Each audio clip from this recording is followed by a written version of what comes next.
Peace and love, y'all. It's your brother A.D.V.I.S S, and we are here with another episode of What's the Word Wednesdays, Season 2, Episode 22. So, as y'all are coming in, I'm going to do what I usually do. We're going to put in the topics in the comments, as well as we're going to put up today's logo as well, so that we can have it in the background. But when y'all come in, let me know how y'all doing, how you feeling, and what's the word. What's going on, Kundan? What's the word? What's the word? Good to see you in here.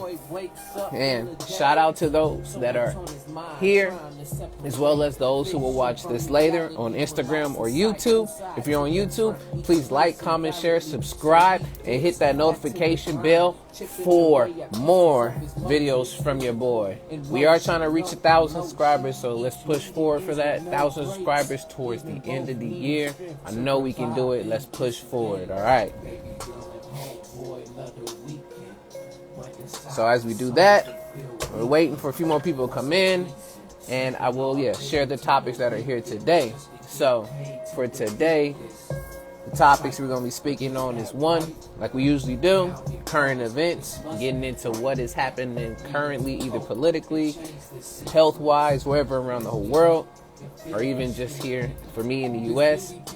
Second, speaking on the idea and concept of the Dark Triad, which we'll break out in a little bit later. And lastly, we're going to get into what influences / determines your personality. So we got a lot of stuff about persons today. But with that, let's keep it going and let's do our thing. Let's see.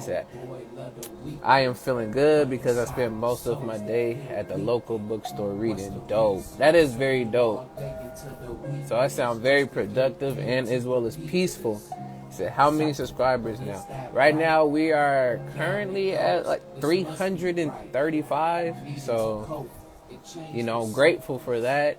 And I'm just throwing it out there because I've seen another brother also do it. And he's been doing it so consistently, and he has such a creative way of saying, oh yeah, we got to get to this number, that he's grown drastically from where he first began. And he came up with a real creative way of doing it. So I'm going to find a creative way, but for right now, that is the push to go for 1,000 subscribers. So we'll see. But yes, y'all, give it a few more minutes and then we are going to push into the show song and the first topic, which will be current events, y'all. But again, let me know how you're feeling, how y'all doing, as well as what's the word that's happening around you. While I'm setting up a few more things.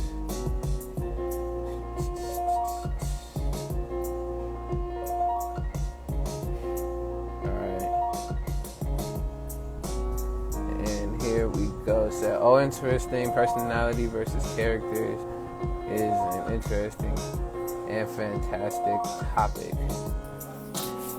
I wasn't thinking in that particular case, but that sounds really nice too. If you want to add that can be along with it. It's all good. It's all good. All right.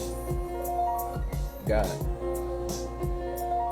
So 1, 2. It goes 1, 2, 3, 4. All right, y'all. Let's get this show song and let's continue.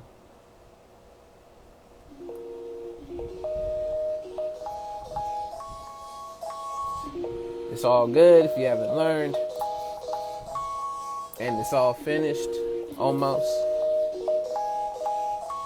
But when they want to ask you, just let them know. Because they ask you like, what's the word, y'all? What's the word? What's the word, y'all? What's the word? What's the word, y'all? What's the word? We tell them like, what's the word? What's the word? What you heard? We gotta know, what's the word? Once again, it's your brother A.D.V.I.S S, and we are here with another episode of What's the Word Wednesdays, Season 2, Episode 22. So, as we do all of that, shout out to those who are here. and those who will be watching this now, later on Instagram or YouTube. If on YouTube, please don't forget to like, comment, share, subscribe, and hit the notification bell. We're on a road to 1,000 subscribers, so help your boy out. One click, easy, shoot, done. And that is how we get back. As well as we got 3 topics for y'all today that are going to be interesting, or at least 2 that'll be interesting for sure. And today we're going to be jumping into the topics of current events. We're going to be speaking on the Dark Triad, which y'all find out if you don't know later. And lastly, we're going to be getting into what influences / determines your personality. But with that, y'all, what's the word? Let's get it going and let's hop into these current events. All right. So for today's current events, I have a lot of things that's centered around, once again, the pandemic, because there's been a lot of stuff developing as this past week and prior just been showing up government-wise. So it's going to be heavily around that for today. And also what is going on in the Biden administration, just a few things. But with that, first headline that we have is from Politico, and the headline reads, New York City to mandate vaccines for indoor restaurants, gyms, and performances.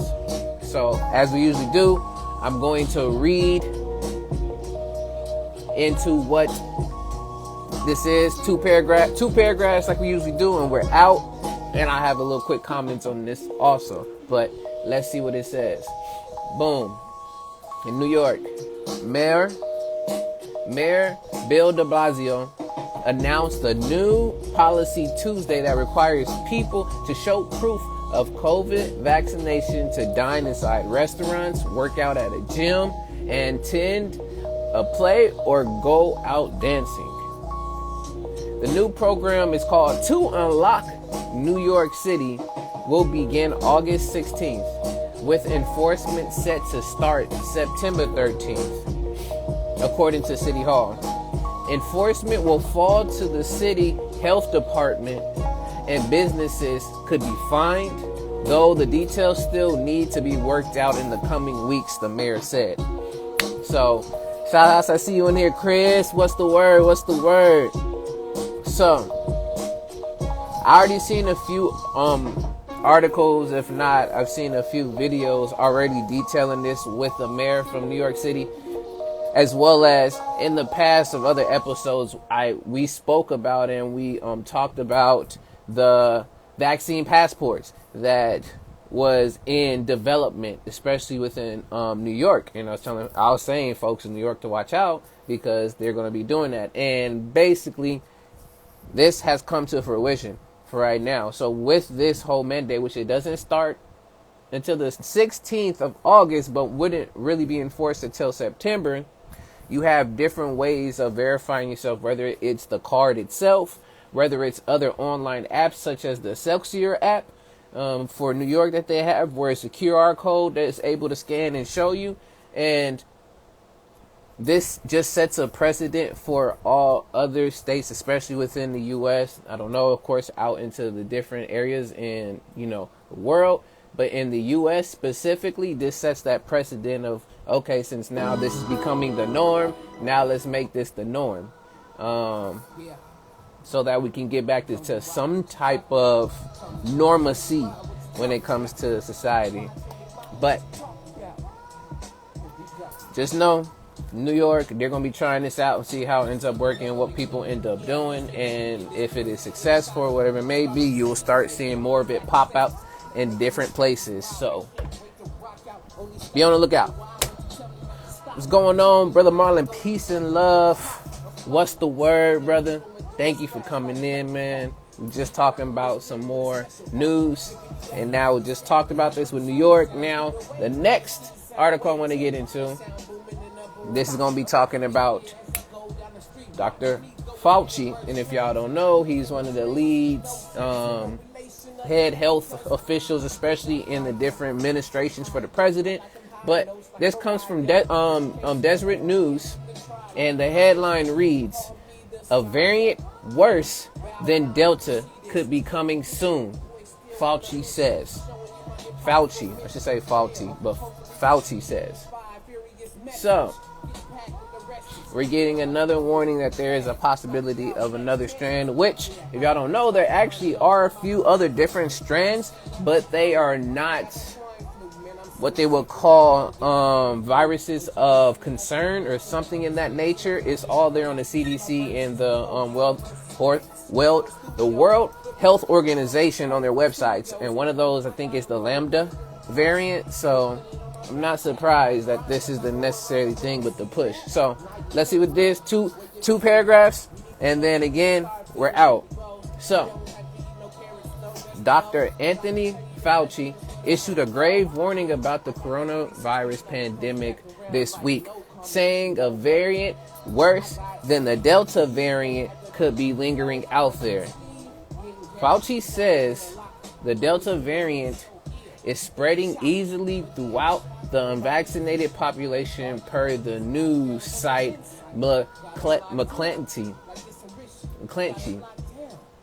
And it would get worse as the virus has a number of opportunities to change into an even deadlier strain. So they're speaking on mutation. Fauci says we're lucky the COVID-19 vaccinations can stop the Delta variant. Read between the lines, y'all. Listen, just don't read stuff just to read. Read to inform. But a worse variation could still come from the mutation. Again, told you the mutations, but still, read between the lines and listen. Listen to what's going on. I got more articles for y'all, but just listen. I'm not saying, ooh, it's all... just read between the lines, y'all. Alright. It's the last thing I'm going to read on him, and then we're on to the next. It says, if we don't crush the outbreak to the point of getting the overwhelming proportion of population vaccinated, then what will happen is the virus will continue to smolder through the fall into the winter, giving it ample chance to get variant, which, quite frankly, we're lucky that the vaccines that we have do very well against the variants, particularly against severe illnesses, Fauci said to McClatchy. We're very fortunate that that's the case. There could be a variant that's lingering out there that could push aside Delta. So, again, just listen, read between the lines, and please stay informed, because there is so much more at stake than what is being said. So, just be aware. Let me see what we got. It said they're calling it Doomsday COVID variant. What? It's apparently worse than both Delta and Lambda. I was waiting for it. They call it Super COVID. I'm waiting for like the different names. But for right now, the code names that they're using a lot of the Greek alphabet. So it will be somewhere under the code name. I don't know the Greek alphabet that well like that. I mean, only think Alpha and Omega. We already had an Alpha. And we have the Delta and it's Lambda. So there's a few. But people forgot there was actually one called a Delta Plus, which we'll get into that in a bit too. There's one that was called the Delta Plus. But that was that article. Now, next thing, again, within help, this comes from ABC News. I'm getting all of this from everywhere, all different places. We just don't go one spot.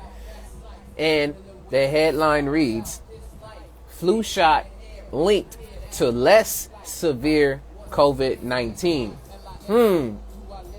Y'all hear that? Flu shot linked to less severe COVID-19. Listen. So, I'll speak a little bit, and then 2 paragraphs we out, speak on it a little bit. So here we go. People who got a flu shot earlier this year may be less likely to suffer a severe COVID-19 infection break down the road, according to new research. Boom. What's going on, brother? Good to see you. Chris in the building. Chris Millette Music, y'all. What's the word, brother? What's the word? Boom. So it says the study published in journal Polis 1 on Wednesday analyzed the electronic medical records of more than 74,700 people from the United States, the United Kingdom, Italy, Germany, Israel, and Singapore who tested positive for COVID-19. Researchers found that those who had gotten the flu vaccine during the previous 6 months were less likely to have had complications related to their COVID-19 infection. So, I'll do one more, and again, we're almost there. So specifically, researchers found that those who didn't get flu shots were up to 20% more likely to be admitted to the ICU, up to 58% more likely to visit the emergency room, up to 45% more likely to develop sepsis, up to 57% more likely to have a stroke, and 40% more likely to develop deep vein thrombosis compared to those vaccinated against the flu. So we have all of that to put in there with the headline saying that flu shot linked to less severe COVID-19. If we think about it and we see it, they're very, very similar in cases because of some of the strands in the families that intermingle together. I don't know if it's a part of this, if it's the SARS family or whatever it may end up being, but this makes at least some sense to myself of why it would be a less severe, because it has very similar symptoms or at least side effects when it comes to the flu and COVID. So it, like, people say that it's just a stronger version of the flu, like COVID is a strong version of the flu. So I'm not too surprised that there's a study showing like the fact that if you got the flu shot that you would have a less severe case of COVID because you've already gotten some type of family virus when it comes to that. But yeah, y'all, just learn to read through the lines, and that was that one for there. I only had that little commentary on there. If y'all have anything, please don't forget to drop what news you have or any details that you want to share. Just know that that's what this is for. This news portion, please inform. We all got to know what's going on and what's the word. So please, if you do, throw anything you have down in there. But as we're doing that, now I'll move to the next article I was speaking on earlier. I was talking about that Delta Plus. This article comes from the Business Insider, and the headline reads, the Delta Plus variant has spread to nearly 30 countries, but low case numbers are a sign it won't overtake Delta. So you see the play on words. There's a Delta Plus, but it's saying that the Delta Plus are showing signs that it won't overtake the regular Delta. So let's see what that's about. We got 3 bullet lines and everything else. It says the Delta Plus variant is the Delta variant with an extra mutation. So y'all didn't know what the Delta Plus was. It's just the Delta variant, but it has an extra mutation. I'm not too sure what that mutation is. We'll see maybe if it gives info. If not, we'll just know it's with an extra mutation. It has reached nearly 30 countries. Second, it is not yet clear whether Delta Plus is more transmissible than Delta. So we don't know if the Delta Plus is supposed to be more able to be contagious versus just the regular Delta. The fact that that Delta remains dominant worldwide is a sign that Delta Plus won't overtake it soon, like it was saying. So now let's see. The Delta variant tears across the globe. Scientists are keeping a close eye on its relative, Delta Plus. 2 variants are genetically similar, which is why they share the same Greek letter. But Delta Plus, also known as AY.1, has an extra mutation in the code for its spike protein, which helps the coronavirus gain entry into our cells. So that is what the extra mutation is. It's an extra mutation in the code of the spike protein. So now we got that there. Now let's see. We'll look in here and we'll be done. India's health ministry said last month that Delta Plus appears to spread more easily than Delta and can potentially bind more easily to lung cells or resist anti-drugs. But an Indian genomic consortium suggested more recently that the Delta sublineage probably aren't more transmissible than Delta itself. As of July 23rd, India has recorded no more than 70 Delta Plus cases. So, if y'all don't know, they say, and they've detailed that that is where the Delta variant came from, is that it originated in India, so that would make, logical sense that their Delta Plus would pop up in that area since they're very similar. So, just more news and information on this Delta Plus, because I heard about it, but I didn't know much more. But now you see, as we continue and medicines and drugs and things all come to fight against this, I'm not surprised that there's going to be quote unquote different variants as well as different resistances that creates more mutations, and before you know it, we might have the whole Greek alphabet as well as even the American alphabet of different variants. So I don't know. This is just me reporting on these things, and we'll figure it out as time continues to go. So let's see. Before I get to the next one, we have in here, said I am reading a Newsweek article saying that these mutations caught many scientists off guard because they thought it would take at least 5 years for even a single serious mutation.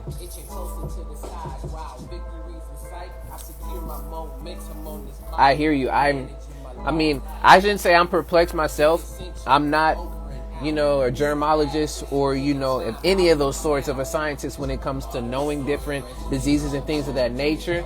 But I would think studying not just where the origin of where the viruses and stuff are affecting, but also knowing what are the triggers and like what makes this particular, virus start to create more mutations. Is it exposure to light? Is it exposure to a certain diet of, food or persons? Is it a certain landscape? Like learning what the origin of what creates it. And I know it's hard because you're doing it on the fly, but if we're looking at the root of where this is coming from or the root of what the virus is, we got to at least know where those things are.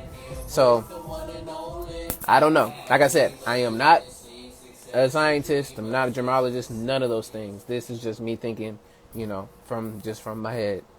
But yeah, y'all. Move to the next article. We got a few more, and then after that, we'll move on to the next topic. But the next article we have comes from the Washington Examiner, and headline reads, well, again, always get that one right there. World Health Organization, aka WHO, leader calls for pause on COVID-19 booster shots. So recently, or a while back, we also spoke about the possibilities of them also going to need a booster shot, with the table turnaround of that you would need to get almost yearly vaccines. That's still up in the air. We're not too sure if that is true, but during that time, also to help with the different variants and things that changes, they want to do booster shots. Whether that was going to end up being in needle form, there's different patches and other different ways to provide and get that extra boost. But right now there is a recall from one of the heads in the World Health Organization, so we'll see. But let's see. All right, before I get into it, let's see. Apparently a mutation occurs when it replicates but fails to make a perfect copy. The imperfection copy is a mutant. Makes sense. Like that. Mom says hi. Tell moms I said what's up. Tell her I said what's up. It's been a long while. Right. 2 paragraphs and we out.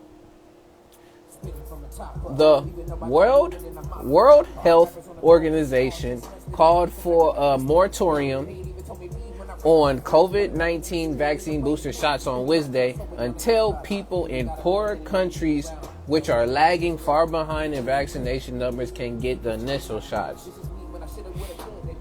Tedros Adhanom, and I'm not going to even try the last name. It starts with a G.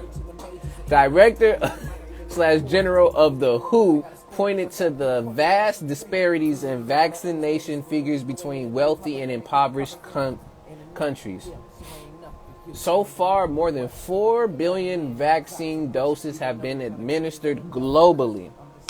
More than 80% have gone to high and upper middle income countries, even though they account for less than half of the world's population, he said. So, let's see what it ends up saying. So, backtrack to national vaccine mandate comments and messaging confusion.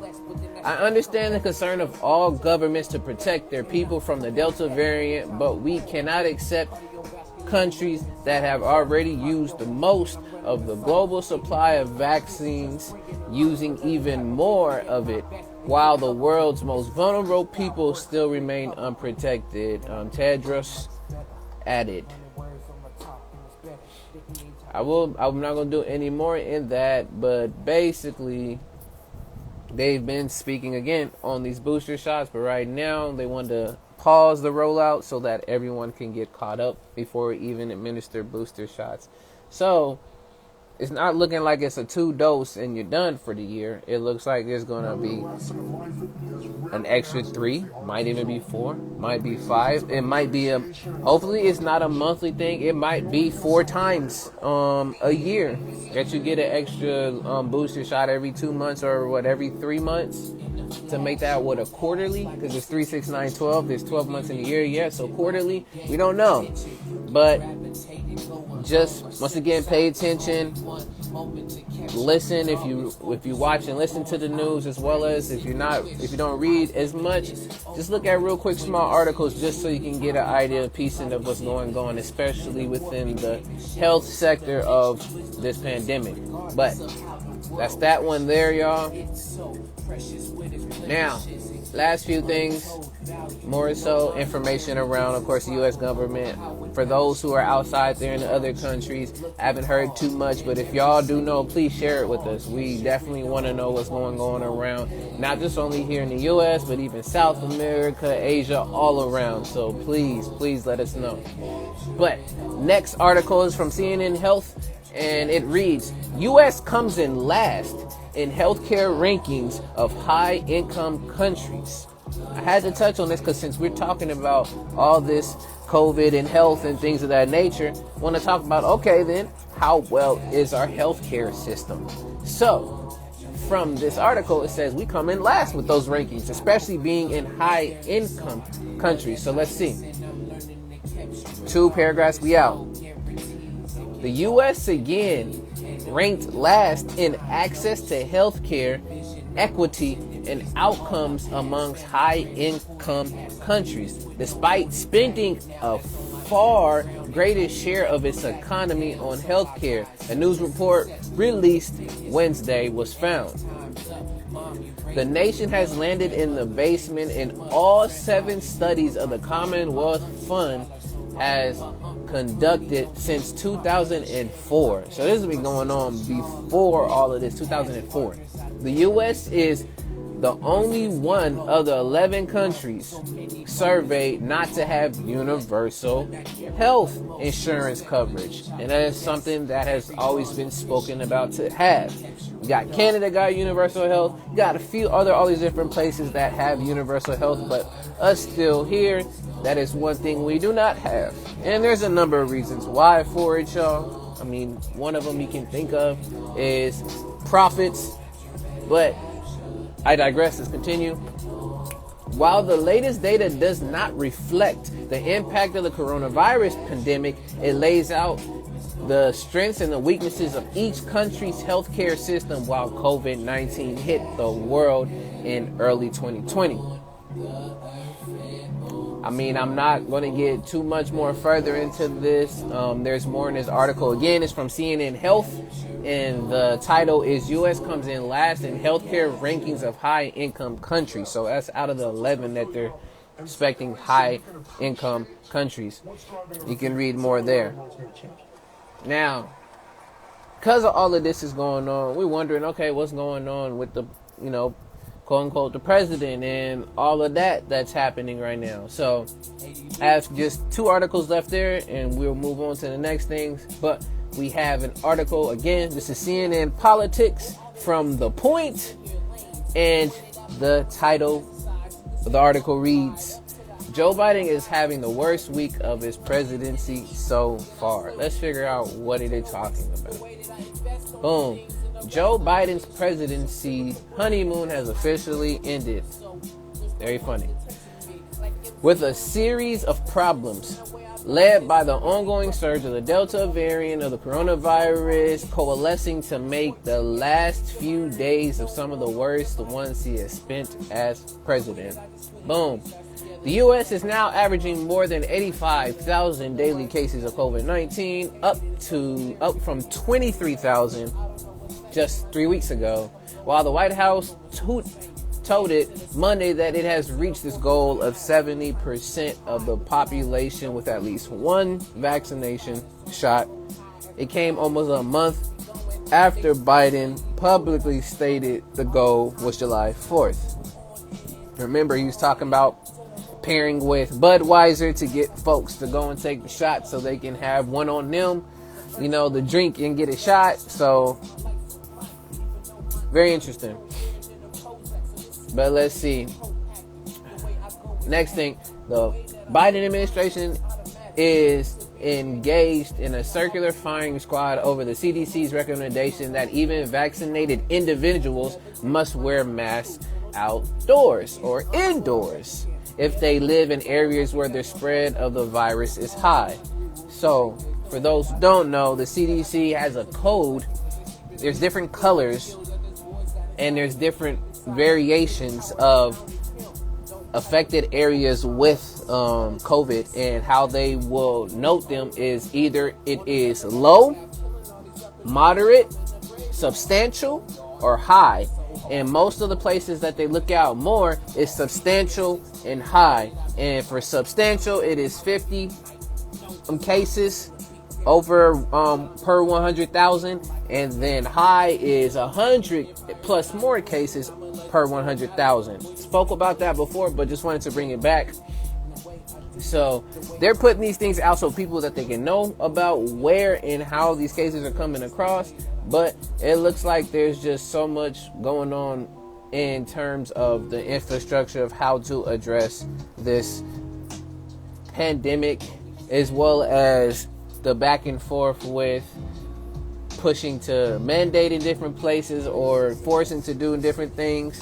So my word to y'all is just a word of caution of, again, making sure that you have your plan set for what you're going to do, because ultimately now your choices are thinning, and we already know choices have consequences that come along with them. So just be ready for what those are, whatever path and choice that you end up wanting to take. Lastly, but I'm going to skip this other article for today. It's another Joe Biden.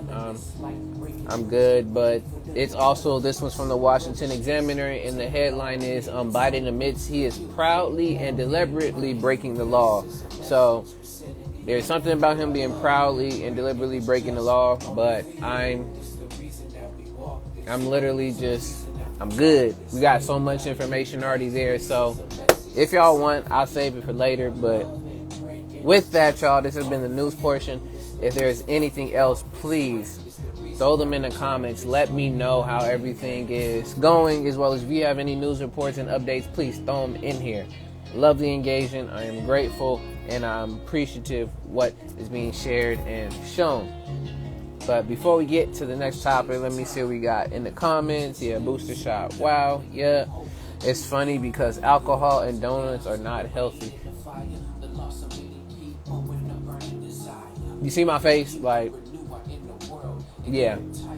A lot of things is very contradictory, and it really does not make sense. We talk about in moderation with a lot of stuff, but we do not have not even say a strict, but a consistent health structure when it comes to ways to eat healthy and do all this stuff, it's like, oh, people have different body types and things of that nature, which is very understandable and understandable. But the approach when it comes to that, it's like, oh yeah, man, shoot, still get you something that's, paired to be not good with you, but just don't eat as much of it. There's a folk where people don't have discipline like that, but we've not taken that as a crisis itself when it comes to that health range, because again, profits, at least from my perspective. I'm just only reporting. But let's see. I actually knew the mutations would happen because they are too trigger happy with medicine instead of taking a systems biology approach. I hear you, because for those who don't know, think during the pandemic, nine new medical places, not new, but basically 9 pharmaceutical places have gotten more richer or become millionaires, close to almost billionaires. And in those lists is Pfizer, Moderna, I think AstraZeneca is one of them too. And these are the folks that are giving out the vaccinations and and the shots, which they basically got contracted to do a lot of this stuff. But now what's happening is, once they start making new batches for a lot of these new variants, they're actually upping the prices. We don't know the prices beyond before, but it is basically, they're making money off of just doing all this stuff. And for those who are, the money is in those particular stocks, you'll be making money off of those stocks too. I personally, that is just a code for me. I would not want to, but yeah, during this time, a lot of the pharmaceutical companies are becoming richer and richer and richer. It's very interesting. So let's see. In my home country, me and my uncle, who was the head of the hospital, would not even give antibiotics to sick patients the first time, but give sulfur drugs precisely because of mutation possibilities. Again, the healthcare system here in the U.S. likes to show us otherwise of how to address things versus taking a stab at the root of things. Once again, it's for this, my perspective, and from the news reports, it's showing you. But with that, y'all, done with this topic. If y'all have any more, please share. Now we are going to move into the topic of the Dark Triad. Now you're asking me, I know I'm wearing black too today. It wasn't on purpose. I just wanted some black. But now you're asking, okay, what's the Dark Triad? Or if you know what the Dark Triad is, please put that in the comments if you do know. But I will say that the Dark Triad is paired today with our last topic, and it has to do around personality traits. So, with the Dark Triad, any of y'all can jump in. I will give y'all the setup so y'all know what I'm speaking on when I'm talking about the Dark Triad. We know dark as in something being sinister, and then triad always means 3. So these are 3 different personality traits that are seen to be dark, quote unquote, or the most. Some people love this word. This is a very trendy word, toxic. Some toxic traits. So we have them in there. I see Kundan has them in there. Yes. So those 3 for the Dark Triad are Machiavellism. You have, again, psychopathy and narcissism. So now, what do you mean by the dark term of the triad? So I got this. It's from Psychology Today. Just give some information around it. I read it in another book.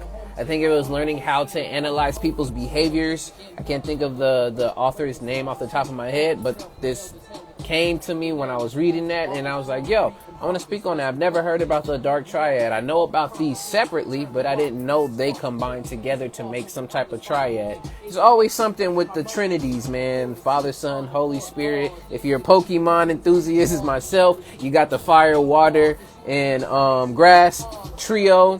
There's always trios of things that come to, in particular, together. You got, red, green, yellow for the stoplights. I can go on. But The Dark Triad is a term to refer a trio of negative personality traits: narcissism, Machiavellism, and psychopathy, which share some common malevolent features. That's the reason why they're tried together. There's some features that they share.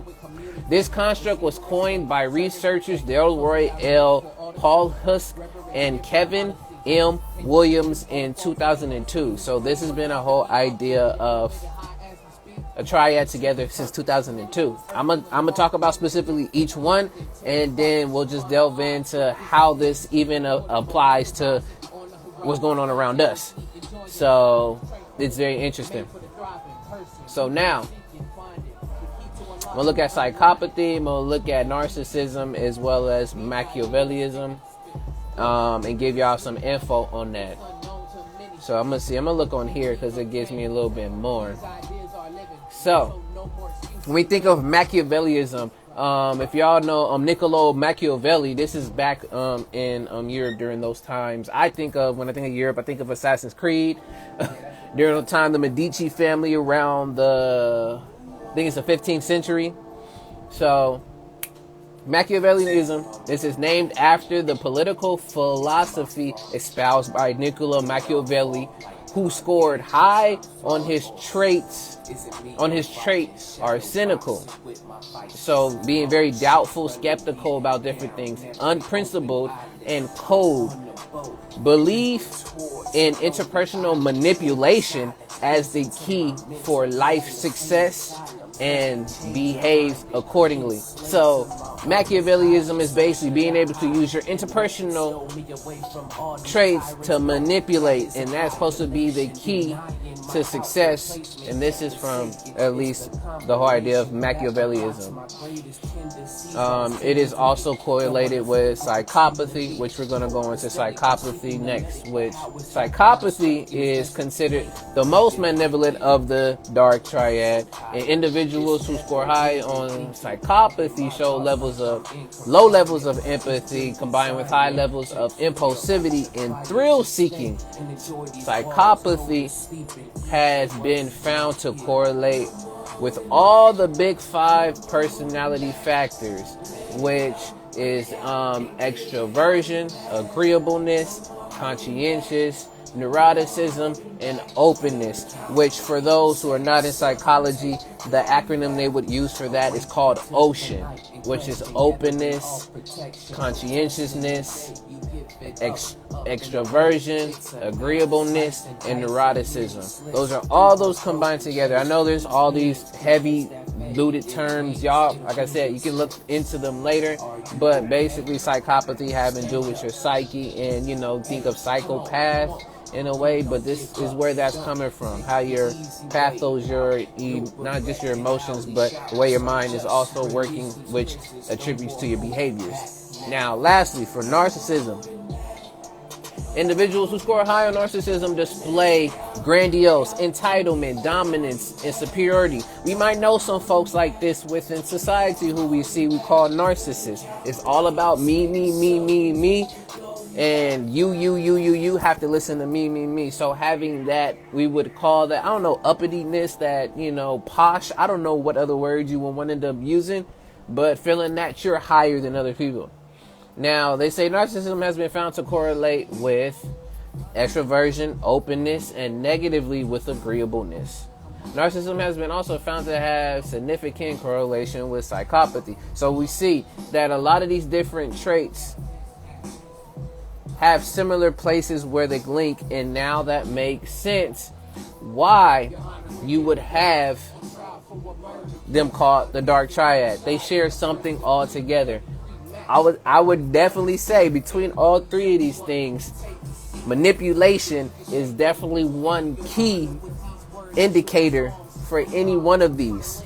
That particular, not even call it a particular skill, but that behavior is something that would be similar between those 3. But let's see y'all in the comments here. I gotta go get back. It's funny synchronicity because I just watched the video last night of the tricky Gemini energy of Trump. I almost sent it to you. I will send it to you after. Yep. Being a Gemini too, I get this tricky energy, except I don't use it, but teach it to others to protect him from the tricky energy. Yes, it's like Robert Greene's 48 Laws of Power and Mustafa. I'm not going to say last name, I'm messing it up. 12 Golden Pros of Power. Yes. Good to see you in here, Shanice. Thank you. Thank you for tuning in. Good to see you in here. What's the word? Take the notes if you got to. So, that's the Dark Triad. Now, you're asking me, okay, why do I need to know about what narcissism is? Why do I need to know about what Machiavellianism is? I need to know about what psychopathy is. Why do I care about these particular things? Well, we're going to find out in the next episode. I'm not going to do that to y'all. Hey, how are Yo, how you? are you doing, Kundan? What's the word? Good to see you on here. What's the word? Yeah, like I will send you that video. There was this woman, she's an astrologer, Mm-hmm. and she is yeah, she was mentioning the tricky energy of Trump and how he would like mix lies with Yes. truth, and and sometimes he would say the truth but very strategically. Yes. Like she mentioned how Trump once said to a group of very young 20 something black people, like under 25, Mm-hmm. right? And he said, oh, you guys built this country. You guys built this country and you don't even get credit for it. And she was laughing at this because it was the Yeah. truth, but he was saying it to a group of people being both young and, with, the least amount of systemic power Yes. racially. Uh, they didn't have the power to change it, Yes. right? So, so what was the point of him saying it, right? So it was very tricky the way he did it. Mm-hmm. It made the intention it felt like was to get them to see him as either the savior or the truth Yeah. teller, and make him look like the good guy, right? Mm-hmm. And and I'm like, wow, that's so crazy that. But I now it's like, but I see that everywhere. Yes. Like a lot of people do Yes. this. Like, It's a part of, again, it's a strategy that a lot of us would have never known about, but we've experienced it. But now a lot of things come to light and you research and learn these things. hmm Now you're like, oh, so now that's a tactic. Like, I didn't know that was the thing how hmm people did that. Like, people knew, like, we'll take it to the similar terms of, especially when it comes to kids. And this is where I say the kids have the best indicator of knowing when somebody's real and somebody's quote unquote, real and quote unquote fake. hmm Is they're able to distinguish when it comes to that type of energy and the behavior. You may not know how to hmm call it, but they'll know, like, yeah, if I say this certain thing, I know that's going to either trigger this person, or this person is just playing just so they can get something from me. What do they want from me? And it goes to show you that literally emotions are very powerful because of the fact of how they can be used. I like to always say hmm the saying that emotion is energy in motion. Again, if y'all don't really think what we are beings of energy, frequency, vibration, and you're just a soul having in this body. So we running off of energy. You can look around you and within the world and you can see, for things to work and things to power, it needs what? Energy. So it is so vital for so many things to work and to happen, is getting that particular energy and being able to use it. That's why you have various hmm examples of how a system works. Folks who go and watch basketball games and you hear chanting and things of that nature, literally the players and people are taking that energy that's coming from them because it's being channeled to them.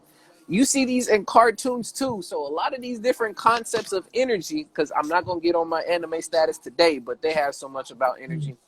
Um, you start to now, like, okay, so now how do I go about trying to find my ways to pull out this energy from people? And then you find and you get these different things.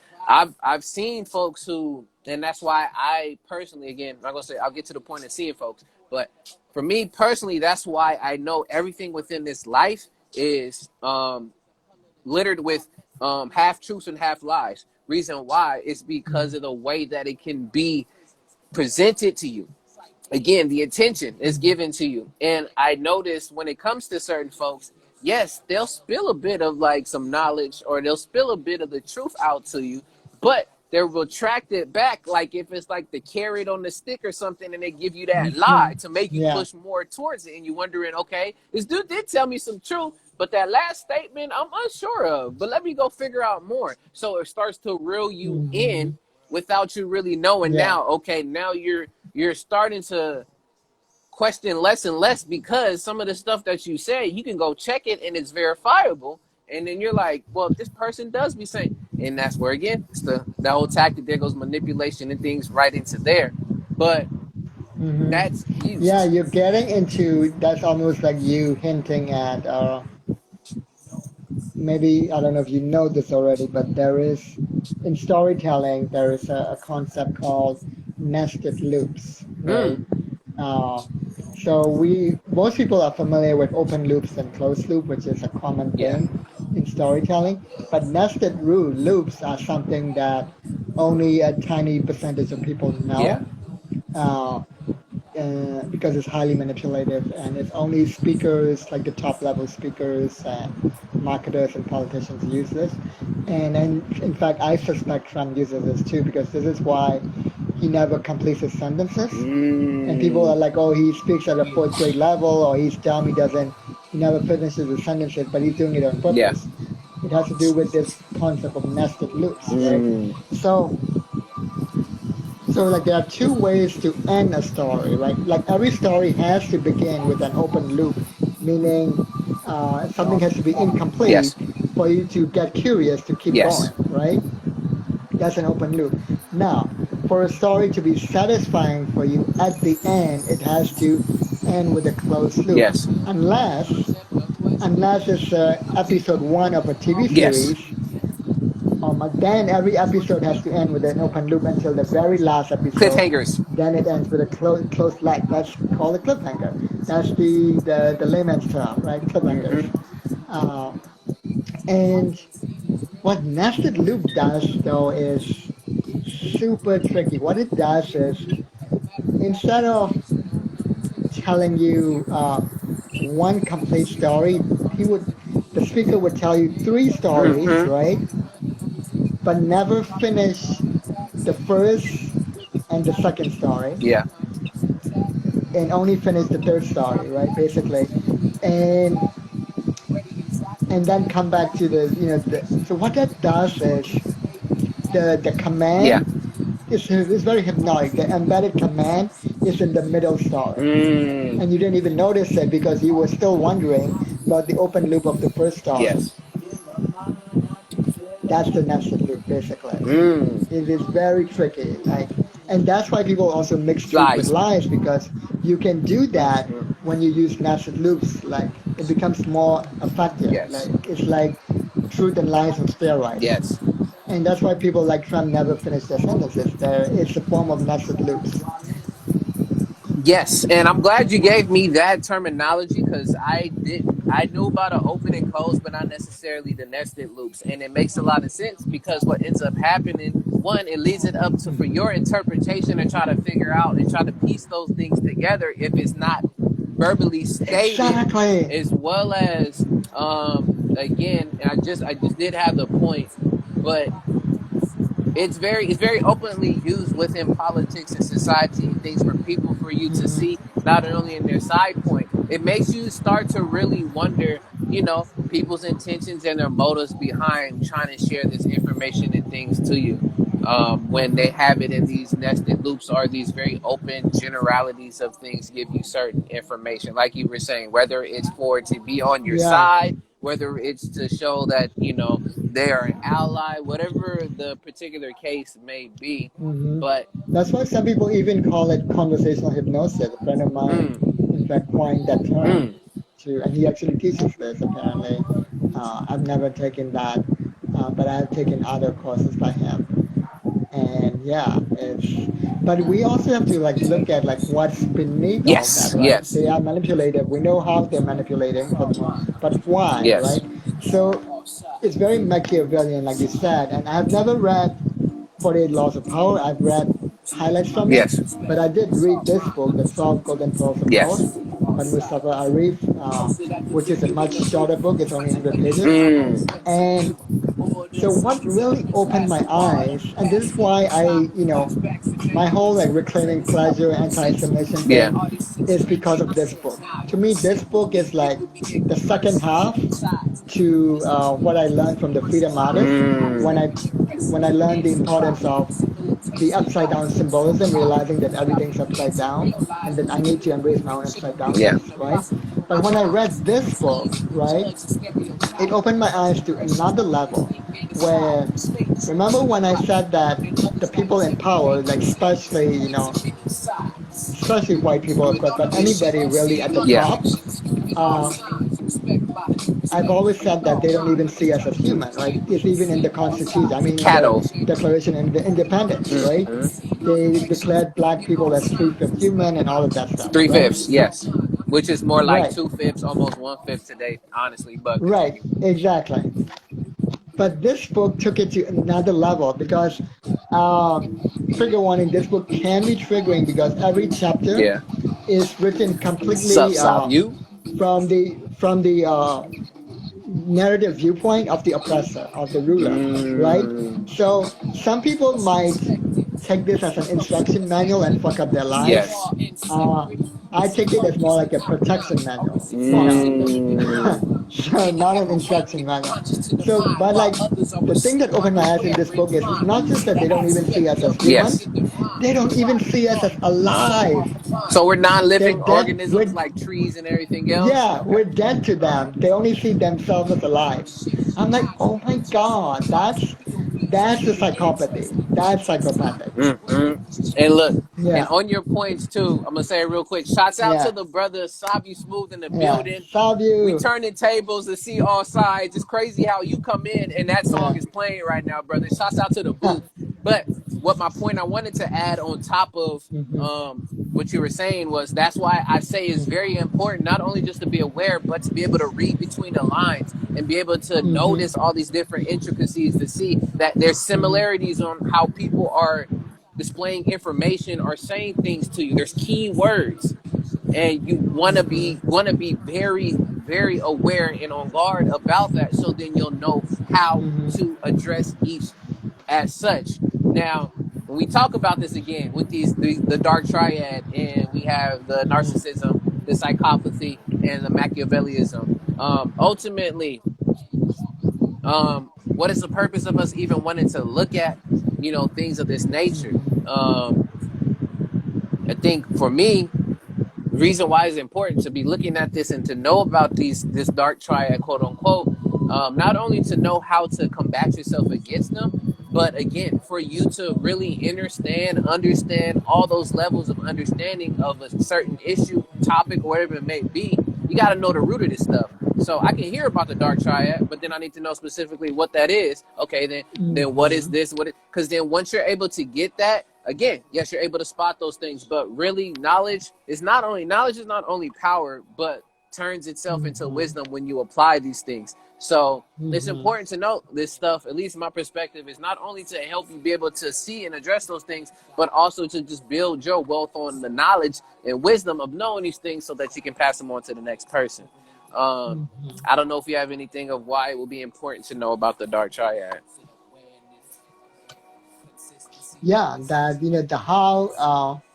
the how is important, of course, like you mentioned, but the why is even more important. I think that's and so when I said they don't even see us as alive, that's a small part of the why. Yes.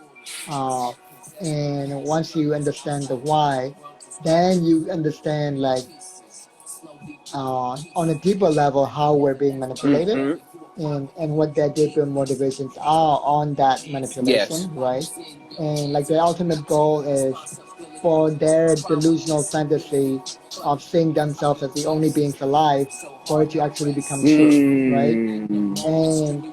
And so the value of knowing all this is to really just protection, to protect Mm. yourself from all this. Mm-hmm. Like And the next step would be, protection is very defensive, Yes. right? And and I like what Hassan Minaj said about this. He said, Okay. my dad always taught me never to play defense, but to play Offensive. offense, Yes. which is why he created his own show. Like he waited a long time for that, because he wanted to tackle these things on his own turf, Yes. right? On Netflix and things like that.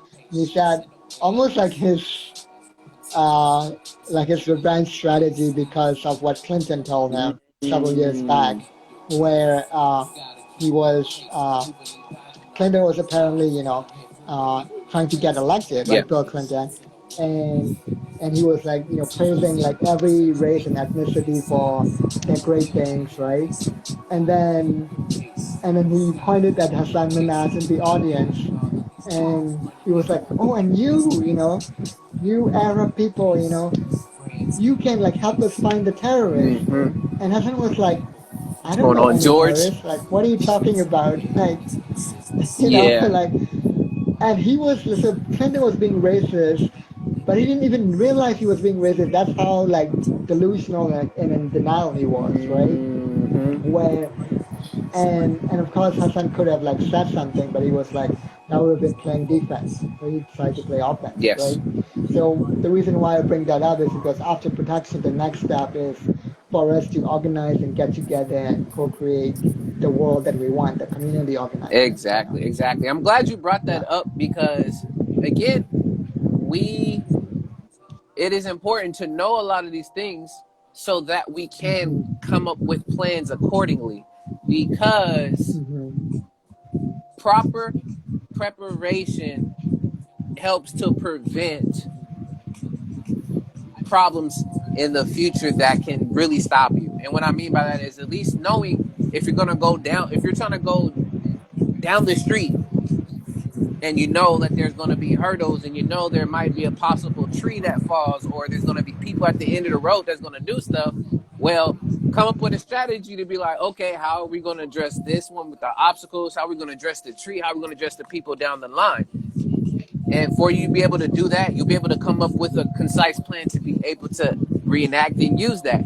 And if you're able to mobilize correctly, you can have multiple different strategies. So then you can know which one actually works or not. Yes, there's going to be some hard fought Mm-hmm. sacrifice and things of that nature, but that's a small sacrifice as well as price to pay for what we want to say, quote unquote, revolution and liberation is you got to be willing and ready to do so.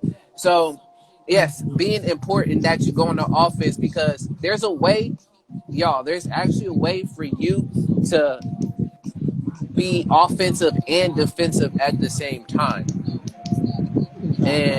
And the way of doing that is being able to not only plan it out, but be able to have all of your structures set correctly. So then again, I know this is overused. People keep saying it so much. It's not checkers, it's chess. But honestly, that's what's going on. If you know the game of chess too, there's ways for you have to think multiple moves ahead of your opponent and be able to not only know on the fly where they're going, but if you know how to figure out their plays and what's going on, you can quote unquote manipulate, or you can end up turning the tide to yourself. So you already know what moves they're gonna make based off what moves you're making. Mm-hmm. So again, it's a whole Exactly. big old game, but that's a way right there, at least in the game of chess, to be able to play offensively but defensively at the same time. It's because you're also setting the tone and you know how things are being moved and worked. So keeping all of that there in mind. Other thing on the dark triads besides the whys of really knowing this is I did want to talk a little bit about where these traits not just originate, but I would say what are the underlining I would say yeah, the underlining behaviors that comes from these traits that can be dangerous. So when we talk about again the three dark triad, the trio, Machiavellism, psychopathy, and narcissism. Now, the underlying things that you can see from these behaviors, and Kundan already stated already on this, part of it too is their own vision of their own reality and not seeing people as people. there's a thing of where there's low levels of empathy, especially in psychopathy, is that not able to empathize and figure things out. I mean, like homegirl a while back, I forgot what's her name, Nancy Pelosi, saying the distasteful things that she has said about not only happening in George Floyd and all these other different stuff. It just goes to show you just no insight of not just only empathy but really understanding human life and other things of that nature. But the other things that are noted too when we think of psychopathy or a psychopath, we think of behaviors that are very impulsive as well as aggressive. So there might be you might be somebody who goes out pyrotechnic, go out there and just burning things down. You have the whole thing also in a way of antisocial, but see, antisocial is a whole nother other thing. But those behaviors of threatening and harming other individuals, whether if it's psychological or emotional abuse, whether that is physical abuse, or I shouldn't say those words, but whatever, it's gonna go on YouTube. I don't care. As well as just overall negative impacts when it comes to hurting folks. This is says we got said the The Karens. Karens, yeah. Oh my goodness. I mean, those are examples there because you said it, and we're just gonna go on that real Hi, quick. Chris. Like Hey, Jessica. literally, you never know what happens because look at when we see this in the news with the quote unquote Karens. Most of the time, what are they bringing about? Not only just the verbal uh, assaulting of folks that are there, but also they're calling the police for what? What's another reason for what they think they're gonna come do? It's because we're seeing what happens on the news. Oh, we're gonna call the police. So then now there's a possibility that you can end at the end of a barrel, whatever it may, and that end of case. So like they already had these things glued Calling to their the mind. henchmen, Yes. basically. Yeah. Yeah. This is what I've heard from other folks. I haven't looked it up, but it make a lot of sense. Is that the police is the Really calling watchdogs? the hitman, Yes, actually. yes. Yeah. Is the Yeah. watchdogs of the hitmen and the government is the police. Mm-hmm. And I say it's one of the biggest gangs and the most dangerous gangs in the world is the police. Personally, for And me, they used to be slave patrols if you look at yes. the history Oh, of I it. know too much So it's already in no that. surprise. I Yeah. So it's no surprise. Yeah. I already tell people anytime they talk about the police and the possibility of good cop at all this other different stuff, I'm like, yes, you can have people that want to go in there to influence change. But again, with a lot of these systems in a lot of different places, you got to go back to the why, the root. And where is this rooted in? Mm-hmm. If the root is quote unquote toxic, then what do you think the rest of the whole tree is going to end up being? Yes, there might be a Exactly. part of a tree that's not hasn't been affected yet, but if majority of the tree is affected, then why even have the tree up in the first place?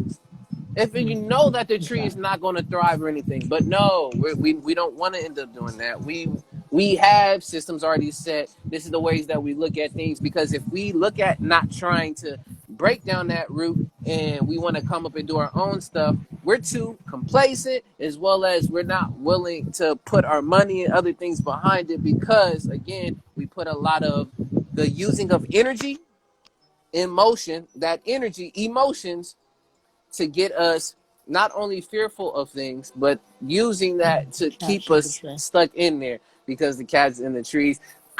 Being so goofy right now. Oh my goodness, Chris. Yes. But yeah, literally not addressing the cats that are in the tree with all of the sickness that's there and just deciding to let it continue and still keep wondering why, okay, why the cat is in the tree, or why a lot of these social ills are still happening, is because of the fact that we're not looking at the root again.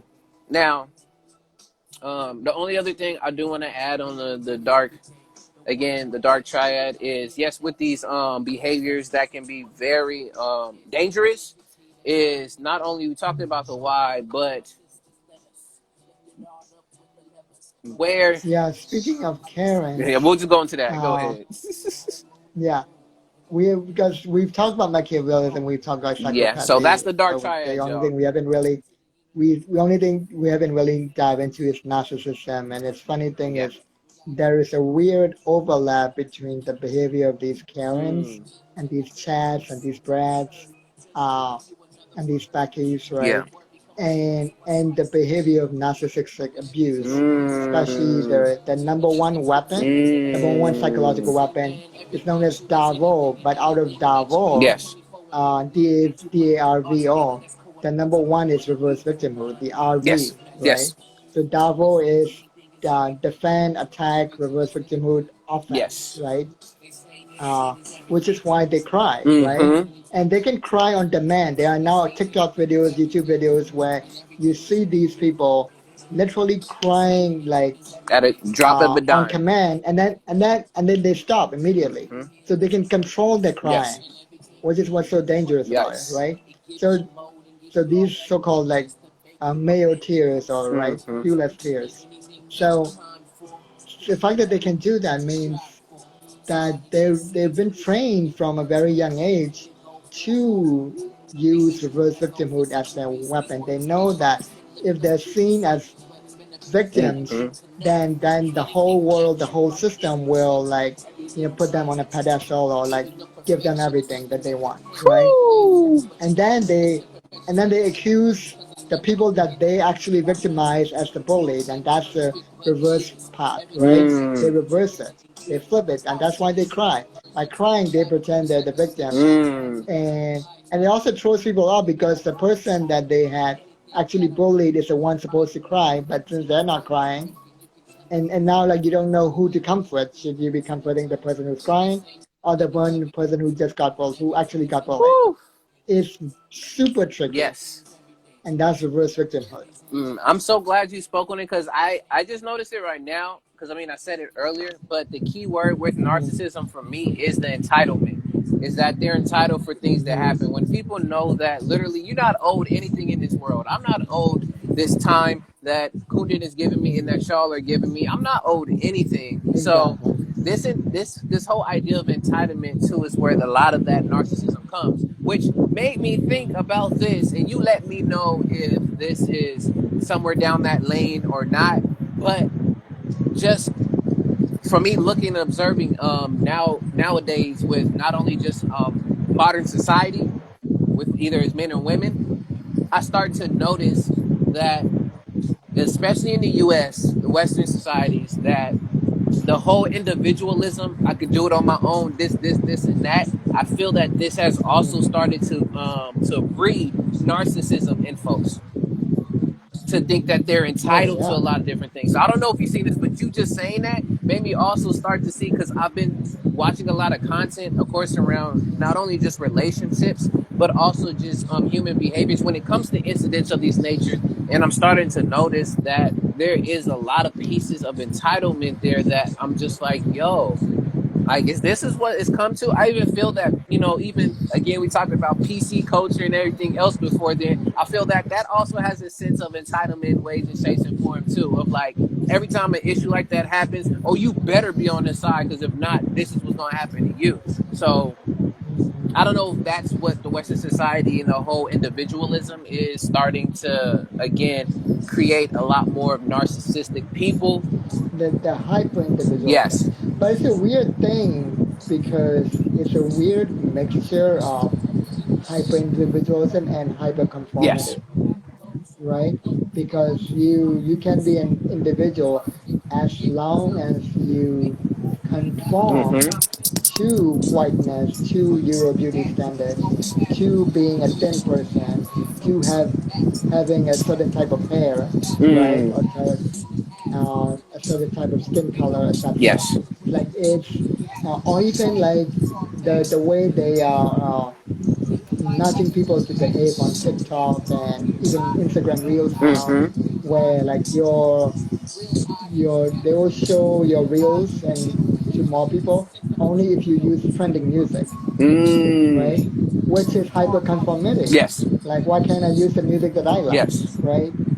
So it's a weird mixture of like, yes, hyper individualistic, but only to a point. Like Yes. it's like what Alok Menon said in their book Beyond the Gender Binary. In the introduction, they said, "Be yourself until there's a condition. It's conditional. Be Mm. yourself until you're either too much or not enough. It's always that. Yes. So it's that weird We mixture. have those strings, and I'm glad that you brought that up because now, y'all, Yeah. we're gonna move from the Dark Triad now to our last topic for tonight, which is what influences slash determines your personality. And we've already gotten to a lot of those spokes there, and I'm glad that you already That started was a telling. good See, segue. because you already Yeah. started getting to those points there. But before I even get to talk about things that can shape your personality, again, you already know I got to give y'all at least a definition so we can have some common form, okay, of what personality we're talking about. So, Mhm. Webster's Dictionary, as usual, y'all. Shouts out to Chris for saying Webster's Dictionary. So, Webster's Dictionary just for you. All right. Personality. It says, first definition says, the quality or state of being a person. That's the first thing. So, everybody is personality or person. Second part is personal existence, okay? Another definition is the condition or fact of relating to a particular person specifically. The condition of referring directly or being aimed at in this particular case.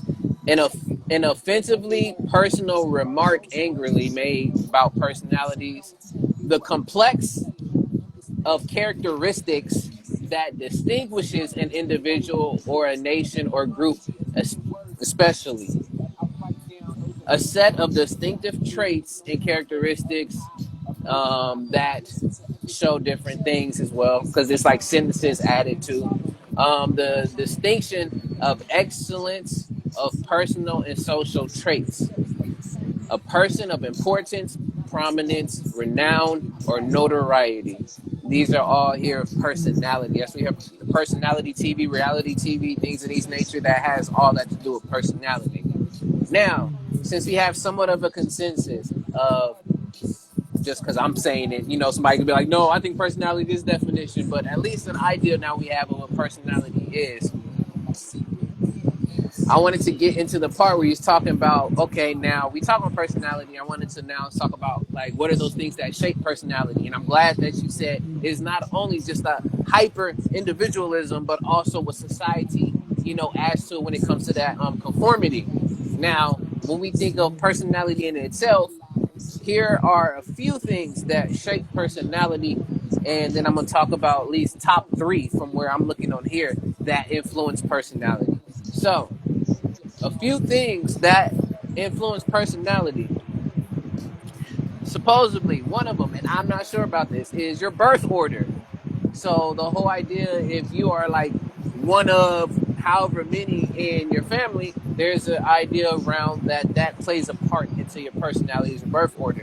If you're an only child, like myself, then you have this whole idea of like the only child syndrome and like certain things that you're supposed to be very, almost in a way, narcissistic and all these other different things that these traits could possibly have an effect. So birth order being one of them. The second one being age.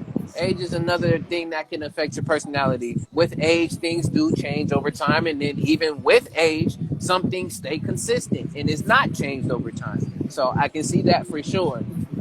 One of the main ones of what can shape your personality, life events, your life experience. Not everybody has the same life experience. That I don't even need to go and do studies on and give y'all facts. That is just something for me that will be common knowledge to know that nobody lives the same exact life events or experiences. Because we, right now, we're on this live. We could be having this conversation, this talking, this dialogue, and we could be experiencing multiple different things from what the information is given. So it's not we're in the same event, but it doesn't necessarily mean that we're having the same experience. I can be having a good time. I mean, Kundan can be just like it's cool, and all those here watching could be like, well, I'm bored. There's a number of different ways. So just know that everybody's gonna have the same life, experiences the same way. Another one for those who are my horoscope folks as well as astrology folks, we have date of birth also being another factor that shapes your personality. Now, I'm not going to go too deep into all of that because I am not a person that Like knows the so much astrological about that. signs, yeah. But yes, Hey, Hey, Chris. Hey, what's hi going on, guys. Chris? Yeah, What's the word? Welcome, welcome. I I'm gonna just get my finished. yeah. soundboards. I'm gonna get my soundboards back, y'all, so Nope. we can do everything. Yep. Yeah. I just finished my wings because it's Wednesday. Uh, thought I'd hop on. Yes, Yeah, I've been listening the whole time, but I've been eating my wings because it's Wednesday. So. handles. I'll finish this. I'm gonna finish. I'll finish this listening, please. Like when you come on, you always know that you're more than welcome to, do what you do. Mm. Most deaf. Um, Another one that shapes your personality, intelligence, and how that Mm. has a effect of where your personality can go. Because again, if we go back, Machiavellism, what we were speaking about earlier, That out of those manipulation. dark triads, it is known within those folks who score really high on their IQ, the Hmm. emotional quote or intelligence quotient, all of those different tests that high IQ can also link to using some of that manipulation tactics. Not saying it always does, but it's just a thing to know. Um, Another one that shapes your personality, interesting, is your nervous system. So we'll just say that Mm. is just biology. I'm gonna just talk about that's just the whole idea of the nature versus nurture Mm. whole thing, your genetics. Um, Another one, I agree with it because I've seen some changes for myself. Is diet. So what you consume, what you put into Yeah, yourself. food. The whole Yeah. idea of like you are what you eat and all these different things. We just say this stuff. You think we just say this stuff? No, it has some merit and it has some value behind it. The last two. And even the timing of that food, like Mm-hmm. when you eat, not just what you eat, but when you eat what you eat. Yes. See, knowing the biology of your body, of know what are the great best times to Right. eat and not. Yeah. Whole setup thing, Mm. y'all. That could be a whole nother different thing Yeah. as well too. Yeah. The last two, one of them that influences personality is appearance. So how you look, how you present yourself, and also your name, which Ah, I know is very interesting. I know your name. I would think like, okay, Yeah, that's a normative determinism. That's a term for that. Yeah. wow. It's like how people with Baker as the last name, like they might actually end up becoming a baker, Ha. like, you know? That was my brother's last Yeah. name, but he Yeah. was not a baker. for those who want to know too, when it comes to name, Mm. I have two that at least with my name, like I get where it Ah. makes sense and how I can do it. Yes, I'm going to talk about it, but I'm gonna first talk about the first one before that. So for those who don't know, yes, I go by A.D.V.I.S.S, but my real name is After you're Calvin. done, I'll talk about Yes, the Burmese naming convention as there it well, is. because we don't have first and last names. It's based on our unique Burmese astrology. Gotcha. But Yeah. when it comes to at least my name, Calvin, I actually got that passed down from my grandfather. I'm named after my grandfather, and in Mm. that particular case, my grandfather was a very outgoing, a very intellectual, and just very well known by a lot of folks. So for me, when learning about that and getting passed down this name, I feel like not feel like I know I had big shoes to fill when it Mm. came to having that name. It's like it was a title of like honor for me to have his name. So it's like now I want to carry on that name Mm. strong. So that did shape at least my personality, of at least how I became out to be who I was. And the second part to my name, which right now I'm not following it, but when you look up your name, you find out different meanings of what they mean. For me, my name in Greek means little bald one. So and Oh. it's very interesting. Like, and right now, if y'all know, I mean, I still got me a full head of hair right now. So technically, I'm not following the restrictions of my name. But just knowing that even something as small as your name, date of birth, intelligence, all the different places and things can shape your personality. I know there's three other ones. I'll talk about those, but I just wanted to at least get those on the table for y'all to know. Like these are a few things that can shape your personality. So I don't know. What do y'all have on this? Yeah, my name is Kundan. My name is Kundan, right? Mm-hmm. And it actually means gold in Sanskrit or Hindi, Mm. and or golden nugget. And the funny thing is, gold at one point used to be used as money, right, as currency, right? And so it it eventually did influence, uh, it must have influenced because now for the last like 5 years, I've had an intense interest in money and gold and currency systems and how they actually operate. Mm. And I even wrote an article on the 9 different types of currency systems and all that. Oh. And I'm like, and then I even got myself an Akashic Records reading, like with one of my classmates Mm-hmm. in the training program. And she told me that basically in my past life too, I was like a financial manager for kings and queens for royalty, you know. So literally, like it's like my name represents what part of what I'm here to do. Like, Wow. Wow. Thank you for sharing that. You got anything, Chris? Well, I love my last name. I think I'm finally filling in the shoes of Mm. my mm, is it your surname? Yeah, the one that's passed down. Yeah, yeah. Yeah. I think it's adding to my dark triads a little bit. Mm. My last name is King, so oh yeah, yeah, Chris King. yeah. Mm. Yeah. Get a little bit of an ego boost. People are like, "You have such a strong name, Crystal King. Ooh, so strong." Like I get that. Like my whole life, I've gotten that. Mm. It's like, yeah, it's Mm-hmm. pretty hefty. It feels good. There's a weight to it. I Chris only know again. I only know the definition for crystal in the terms of like it's a religious because it derives from Christ. Like so, like Mm-hmm. The Oh right, Christos. yeah. Okay. Christian Yeah. Okay. Christopher. Mm-hmm. Yeah, it comes from Christ, but that's the only thing I know about crystal. But I would think of it Mm, as the yeah. mineral and things of that nature before I did think of it in the religious aspect. But I well, hear that you. I hear you too. on that. Yeah. So interestingly, Burmese people they take this normative determinism to a whole other level because, as I said earlier, they don't have. And I'm from Burma, so I'm not. I am Burmese, but I'm actually Indian who grew up in Burma, right? So Mm. I still have first and last names.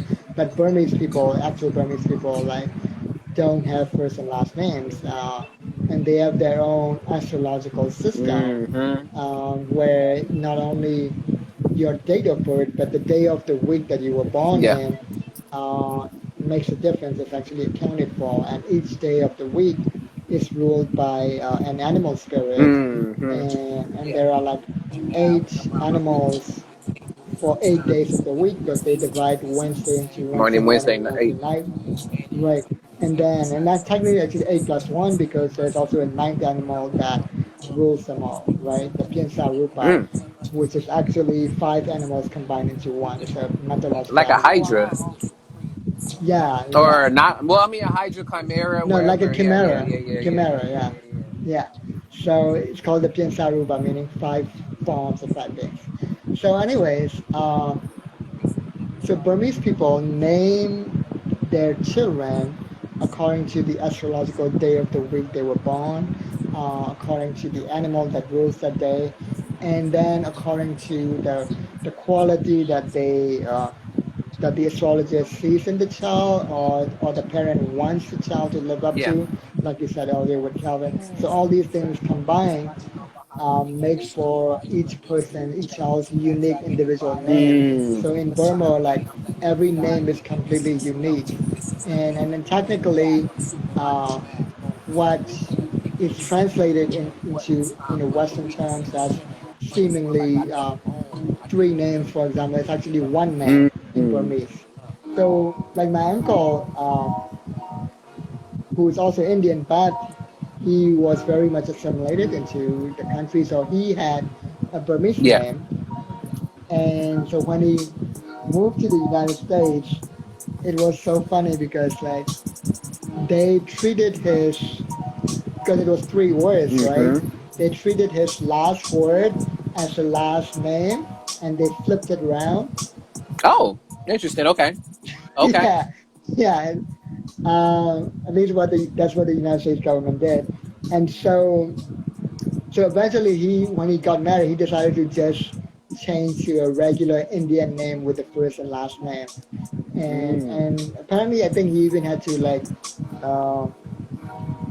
rebuild his credit from the ground up because of he had the change in name and all of that. Mm. But luckily, he was good at it, so he was able to build it back up to a good credit.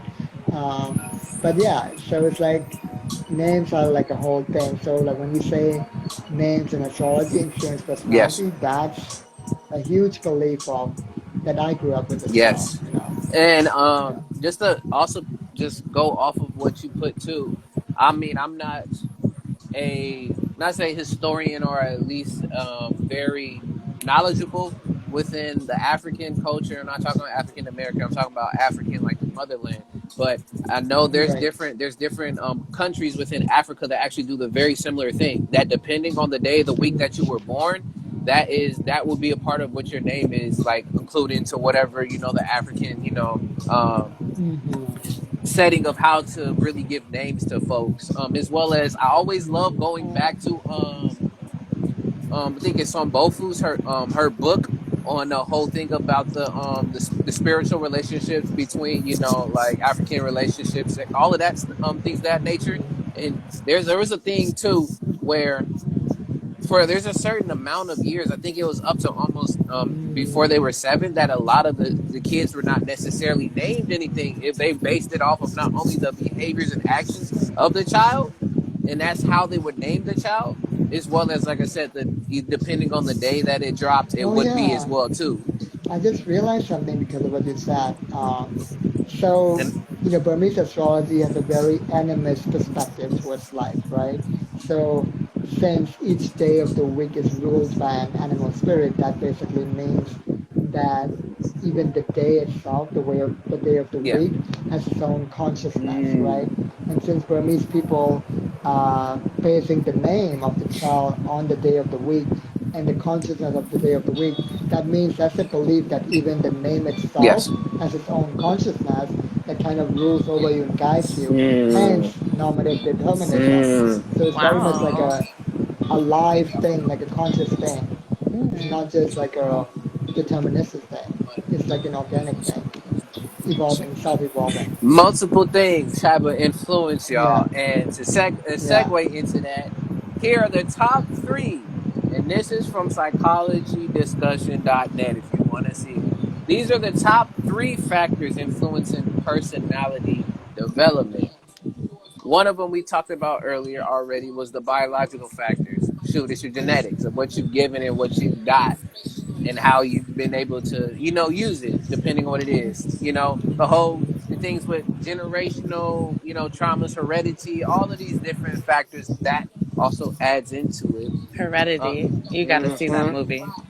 I do. I'm gonna put that on the list. I It's have so to. scary, but it's Um, good. Yeah.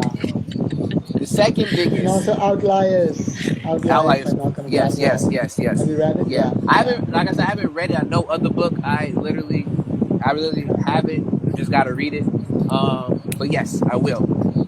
Second factor, we've already been speaking about it earlier too, and this is cultural determinants of personality. So your culture Mm-hmm. has an effect on your personality and how you develop it. For us, the American culture, at least in my particular case, you can say black culture, whatever in those particular cases, but there are certain traits, certain beliefs, and certain core values that are within the culture that mold you as a person. And not every person within that same culture has some of the same ideas and beliefs. So it's kind of very, specific when you get deeper down into things. But Mm-hmm. cultural determinants Yep. to have for your personality.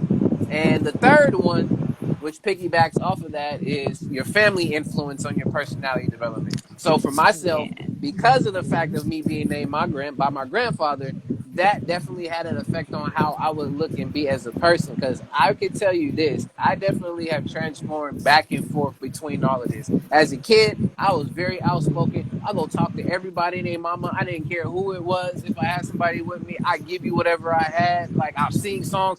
I was so very outgoing. Then it got to a point later on down the line, I started to be a lot more reserved and just kind of hold back. I'll be goofy at times, but then it'll just be like, okay, I just need to hold back on stuff. But that was all determined off of just also the influence of what my family had on me, as well as if you don't have a normal family structure. So say you don't have what we would say the nuclear family of a mom, dad, brothers, sisters, and things of that nature, grandma, grandpa, auntie, uncles, and all of this stuff, and you live with your grandmother, or you unfortunately don't have any of your family members. Maybe you might have an uncle that took you in or an auntie that took you in because you don't know where your mom, dad, everybody else is.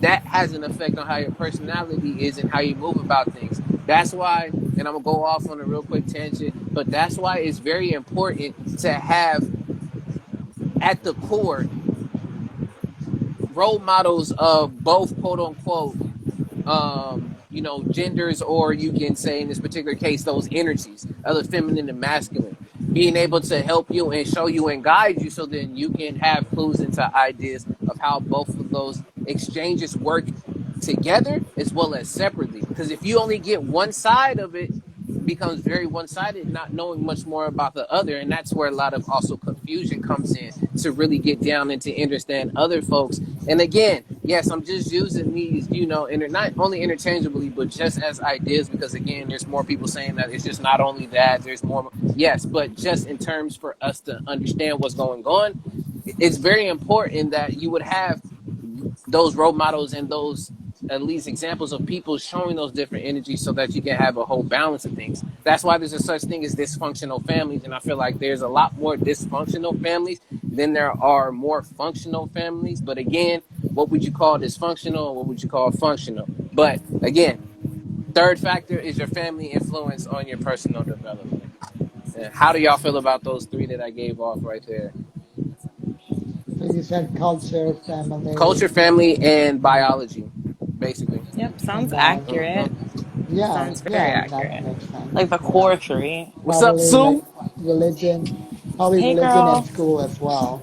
Like, Yes, I yeah, also agree to religion in school too. and I feel Mm-hmm. and media, right? media. Mass media, entertainment. Yes, Yeah, Mm-hmm. yeah. and I feel those, yeah, those ones that you're stating, I feel like those also fall under the bounds of cultural, Yep. because that's Right, depending on culture. how Yeah, we What you're determine around.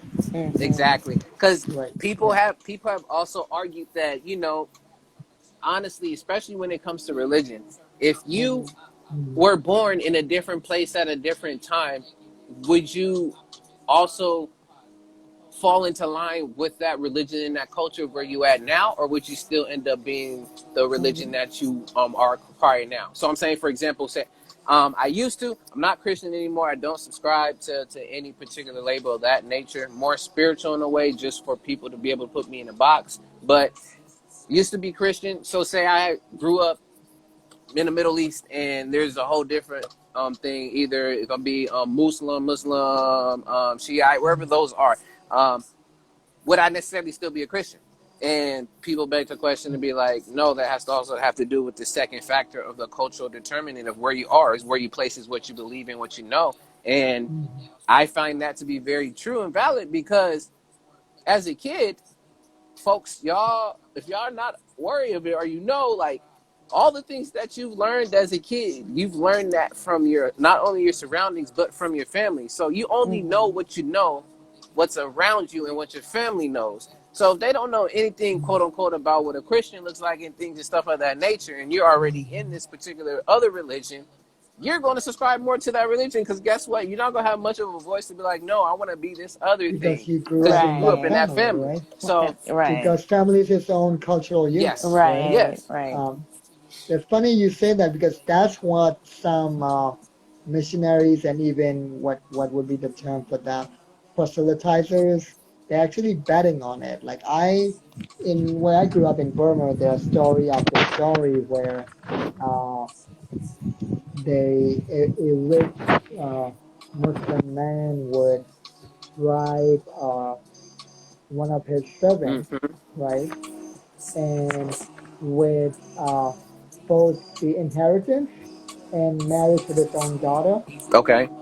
in exchange for the servant converting to Islam. Mm. And it doesn't matter whether the servant is Buddhist or Hindu, but most of them are Buddhist or Hindu. And and some and of course the rich man, he knows that the person is converting not out of sincerity but out of greed and lust. Mm. He knows, Mm. but that's not what he's betting Yeah. on. he doesn't care about the man. He cares about the children and the Yeah. grandchildren who would grow up to be Muslim culturally, Mm-hmm. because those Mm-hmm. children and grandchildren, they would grow up sincerely Muslim, not Mm. out of greed or lust. So they're betting on the Yes. future. So they're literally betting on the family cultural influence. Yes. Yeah. Again, that's why it is so Again, it's important. that tricky energy, Yes. right? Yes. Again, Yeah. learning. If Yeah. no, if anybody does not take anything from this live today, which there's a lot for sure, not only from myself but from us as a group right now, this is the main thing I want you to take from this live is to learn how to read behaviors and read between the lines when it Right. comes to what information is given to you. If you don't get anything else out of that, please get that. Is to be aware of other behaviors and to read between the lines to know that. Because again, it's not always going to be stated to you straight out right. Somebody's not gonna walk up to you and be like, you know what? Hi, my name is George, and I am Machiavelli's manipulator. Like nobody's Right. gonna come up there and tell you straight No. up what they are, what they do, and things of that nature. So you got to be able to read between the lines on the behaviors as well as know what is being given to you. Again, we talk about the half truth, half lives woven together to get you on Right. that carrot stick wheel to keep reeling you back in because there's a bit of truth there, but it is covered in so much lies that we start creating all of this extremism and all these different boxes that can be created there. So if nobody get anything from today about personality, dark triads, anything else, is please watch behavior and read between the lines so then you'll know how to address those things. Now, last thing I want to talk about behavior before we finish up. Yeah, so yeah, it was a really good topic. Like, yeah, you're gonna have to watch the playback and next time get you in here. I know you got work, but so I appreciate you Yeah. coming in anyways, especially where you at now. It's super late. So much love to you, fam. Yeah. What's the actual behavior, the actual impact, not just the Yes. words? It's like, yeah. Lastly, wanted to speak on personality. The only other thing I wanted to add to that, and y'all can again chime in, I appreciate it, is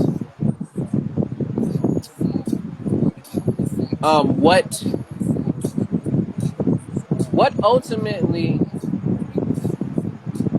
does personality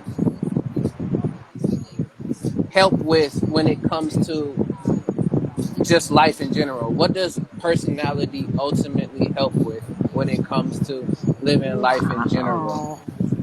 You know, That's a good question. the reason why I ask that is because not only in between just person to person interactions, but again, you see on here, there's talking about different factors and ways for influences in personality, and one of them being appearance. We have the whole thing is your first impression, so you want to make sure that your first appearance when you meet somebody, that you want to set a high first impression. So now it makes me wonder, okay, why then, having personality or personality in itself, why is and how does that help you within like in life of having personality? Yeah, this is why I asked earlier about the difference between, Personality and character. personality, character, and even ego, right? Mm-hmm. Because they seem like very similar terms, but they are different. And I feel like personality, and then, we have the so-called Myers-Briggs, Yep. But you personality are test, reading my right? mind because I'm And looking straight at it right You guys now. are on point which, by the tonight. way, it turns out has a legacy of eugenics and white supremacy Exactly. that I didn't know of until a few months Yeah. ago. So, um, but anyways, like, I feel like it's basically just the interface, right, Mm-hmm. between you and the world that helps you interface and function in the world. So, and because of that, there are pros and cons, right? Some of that interface might have some defense mechanisms that might actually be useful, but might also be holding you back, things like that. So, Mm. and then I think this is why the whole know thyself, right? The Mm. knowing who you actually are beneath the personality is a lifelong quest, because sometimes we think we're just that interface, Yeah. um, and but that interface can sometimes cause us suffering, Mm-hmm. right? But we realize who we actually are beyond just that interface, Yes. and hold while at the same time holding space for it. Yes. Then I think we can be more free, more liberated. Yes. Um, that's why I speak to the point of, again, words. I always like bringing it back up because y'all have to know words are so powerful. And even within a word of personality, if we were to break it down even more, you think of percent of the sun. We have the solar plexus there, so it's already telling you within that word of Mm. person. It has nothing to do Mm-hmm. necessarily with the body and always and stuff Persona, like right? this. Mm. Archetype. Yes, Yeah, Yeah. so and we yeah. have these other different systems and knowledge of you have the kundalini and the different chakras and all these other different places. It lets you know, again, what we talked about prior in the beginning, of how powerful energy is and what that is and how that has an effect. So when we think of personality, people say she has a bubbly personality or he has an outgoing personality. A lot of that has to do with the energy and honestly how you make people feel. And Hmm.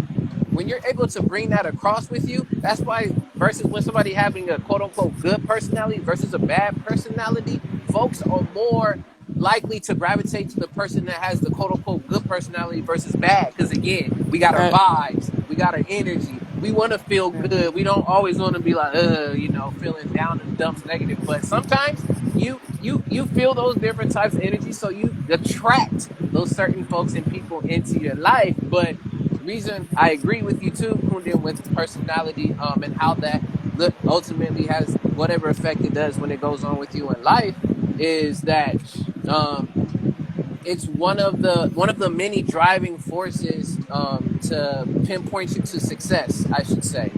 Um, Yeah, or even the term no personality, which is a term that when I was younger, one of my brothers, I think even my parents must have used. And in retrospect, I think what they actually meant was the person lacks charisma or seems introverted or shy. That's what they meant by no personality. Actually, the person does have a yeah. personality, it's just not magnetic Yes, enough. and that's why we have Mm. the Yeah, introverted, the yeah, extroverted, all of those right. different ones that I Yeah. spoke on about earlier. They have called Hmm. openness to change, all these other terms that is used in psychology, just now to give it a name. But this has been known for centuries and eons before anything else. It's just been, and of course, you can say whitewashed or reused and recycled to fit certain narratives. But again, with just that percent of that person and that personality, that reality that you're living, depending on that energy that you give out, again, like I said, is one indicator of success, as well as I also see it is depending on your personality too. It's another indicator of towards life satisfaction and fulfillment. Um, and the reason why I say that is, again, there's multiple different factors. It's just not, oh, just this, just that. And I've already spoken on those before. If y'all missed, I mean, you just have to go back and listen a bit. But those particular factors all piece together what your personality is. That's why it's so hard to have tests and have people try to figure out here, and there of Right. completely what personality is because it's so complex because we have so many different factors that influence it. Folks don't even know that, literally not know, but we've already talked about it, that even the days of the week have an effect on our personalities and our behaviors without us knowing.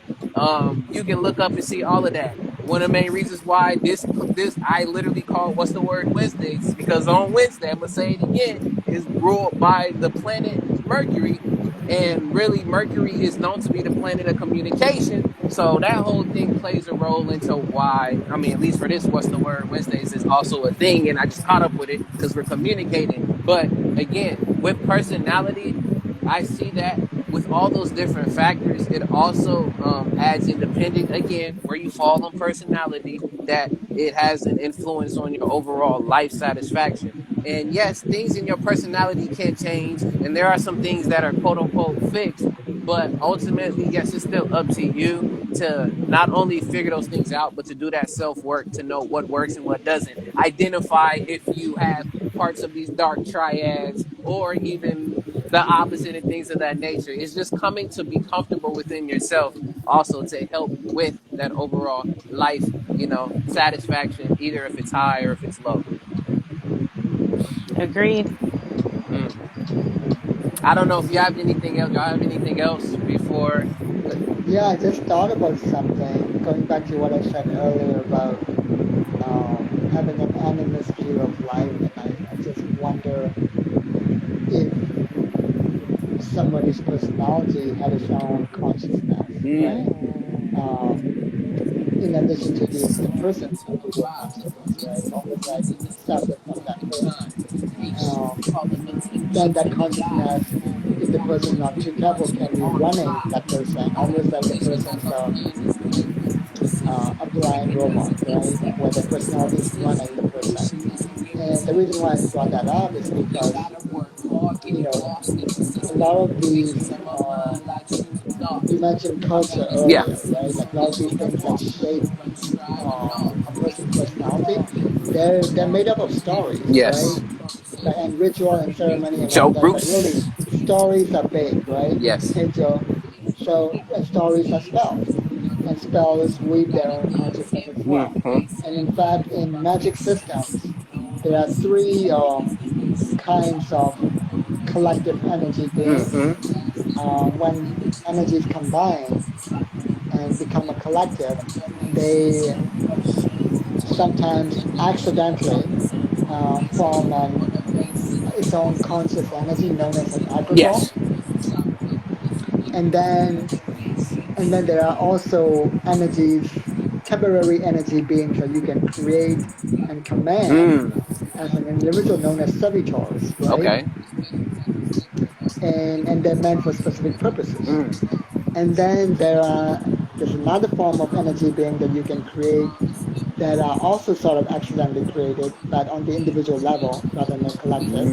It's called tulpas, and they're more created when you're a child, and that's why some children have so-called imaginary Yes. playmates. Imaginary. Oh, Yep. your Imaginary imaginary friends. friends. They're not Yes. Yes. imaginary; they're real. They're tulpas. They're like they have their own consciousness as well. Mm. So I feel like a personality is almost like somewhere in between a tulpa, a savitor, and an agrawal, where they they're like in between all of these energies. They have their own consciousness that's Yes. like almost like running you and running all of your programming. So then this is why again knowing Yes. yourself is so important so that you can be free not only from the cultural programming but that interface goes both ways. It's not just you towards the world, it's the Oh, world towards you. towards you. Yeah. And Yes. that part most people are not aware of. Yes. And they're just letting it run them. So this is why the self-awareness practices like knowing what your beliefs are, your subconscious beliefs, meditation practices, all of these Yes. things are so important so that you can break the spell, break the chain, and then become who you really are. See, and look at now you making me go off from that too, and I'm over here trying to create my own triad of stuff in my head when it comes to this too. But the thing that popped into Yeah. my head when it comes to you were speaking on, the imaginary friend and then these different, consciousness not having their own consciousness. It goes back to the whole idea too of the different selves.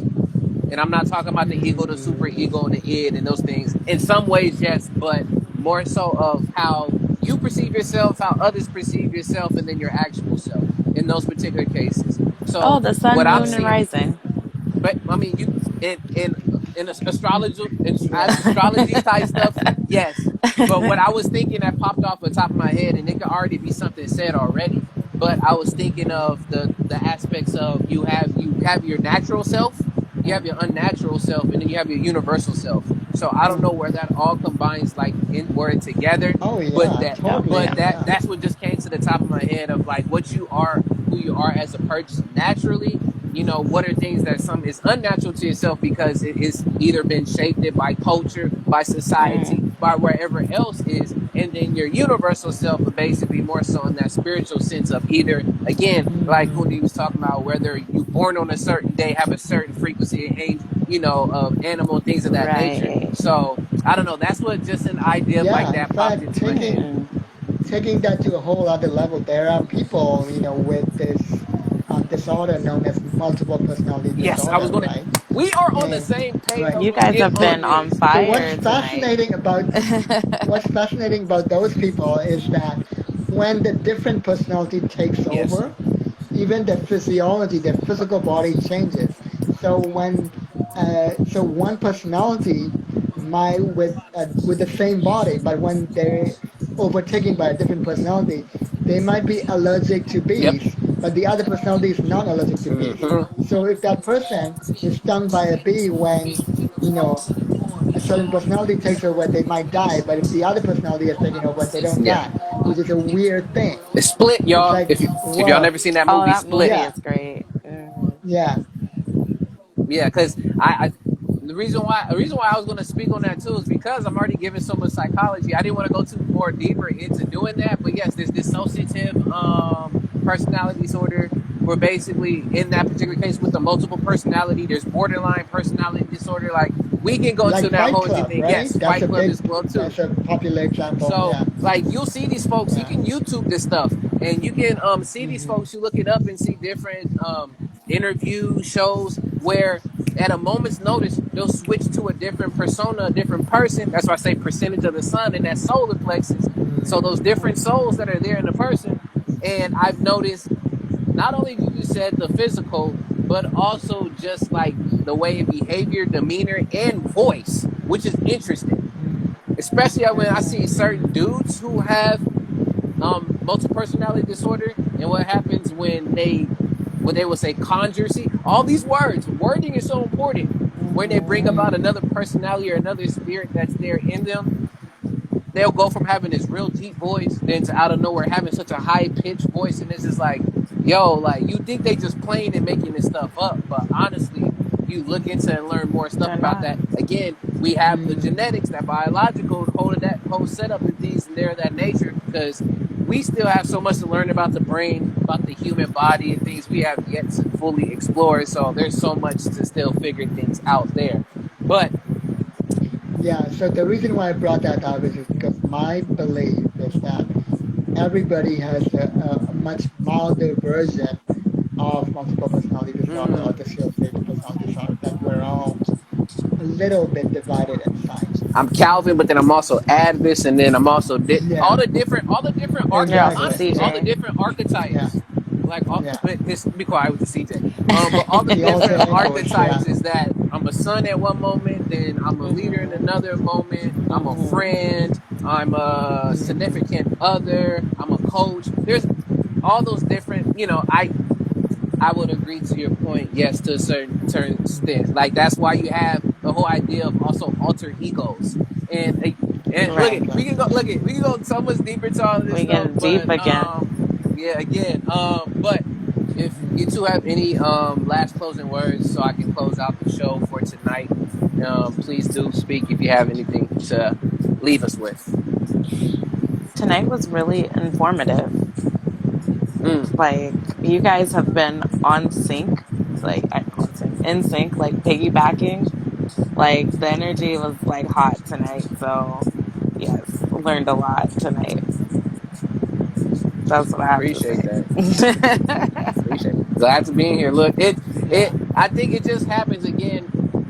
Like I said, I don't subscribe to religion, but I do subscribe to spirituality and energy. And honestly, when it comes to the pursuit of knowledge, wisdom, understanding stuff of that nature, you attract those that that are like and that what you want. So I bring these information because not only because I want to share what I know, I also want to also learn if others know anything else too. And every time when Kundan or yourself comes in and y'all throw some wisdom or y'all give me or you say something that makes me trigger and think of something else, that's the beautiful part of when we come together in community to do things of this nature. So again, I appreciate you for also being here and even the little sense that you have to add to cats in the trees, all that.